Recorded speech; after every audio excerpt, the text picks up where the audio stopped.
जो पढ़ेगा सुनेगा इसे वह होगा भव से पार। श्री हरि कृपा से सुना रही 9वां अध्याय का सार। जय श्री कृष्णा, राधे राधे। आइए सुनते हैं कार्तिक मास महात्म्य का 9वां अध्याय।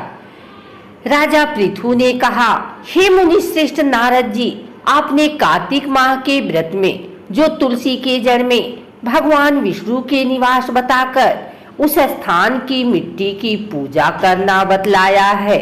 अतः मैं श्री तुलसी जी के महात्म्य को सुनना चाहता हूँ। तुलसी जी कहाँ और किस प्रकार उत्पन्न हुई, यह बताने की कृपा करें।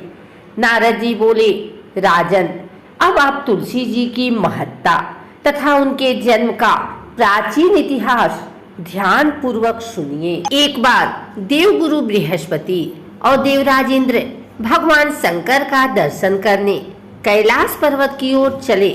तब भगवान शंकर ने अपने भक्तों की परीक्षा लेने के लिए जटाधारी दिगंबर का रूप धारण कर उन दोनों के मार्ग में अवरोध उत्पन्न किया।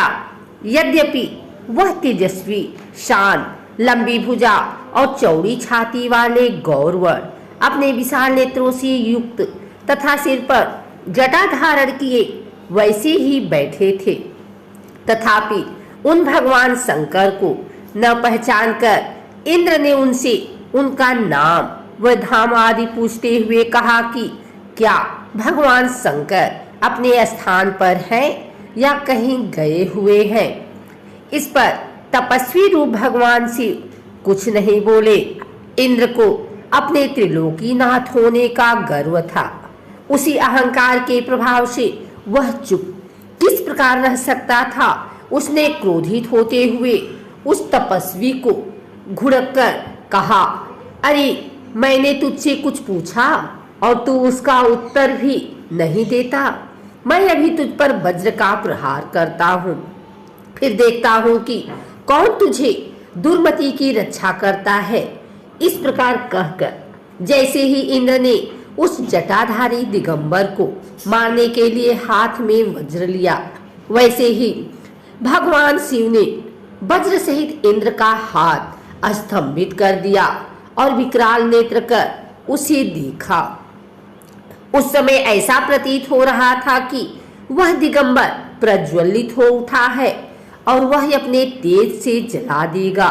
भुजाएं स्तंभित होने के कारण इंद्र दुखित होने के साथ साथ अत्यंत कुपित भी हो गया, परंतु उस जटाधारी दिगंबर को प्रज्वलित देखकर बृहस्पति जी ने उन्हें भगवान शंकर जानकर प्रणाम किया और दंडवत होकर उनकी स्तुति करने लगे। बृहस्पति भगवान शंकर से कहने लगे, हे दीनानाथ, हे महादेव, आप अपने क्रोध को शांत कर लीजिए और इंद्र के इस अपराध को क्षमा कीजिए।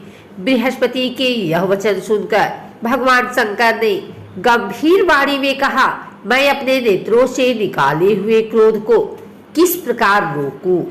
तब बृहस्पति ने कहा, भगवान, आप अपनी भक्त वत्सल नाम सार्थक करते हुए अपने भक्तों पर दया कीजिए। आप अपने इस तेज को अन्यत्र स्थापित कीजिए और इंद्र का उद्धार कीजिए। तब भगवान शंकर गुरु बृहस्पति से बोले, मैं तुम्हारी स्तुति से अत्यंत प्रसन्न हूँ। तुमने इंद्र को जीवन दान दिलवाया है। मुझे विश्वास है कि मेरे नेत्रों की अग्नि अब इंद्र को पीड़ित नहीं करेगी। बृहस्पति से इस प्रकार कहकर भगवान शिव ने अपने मस्तक से निकाले हुए अग्निमय तेज को अपने हाथों में ले लिया और फिर उसे क्षीर सागर में डाल दिया। तत्पश्चात भगवान शंकर अंतर ध्यान हो गए।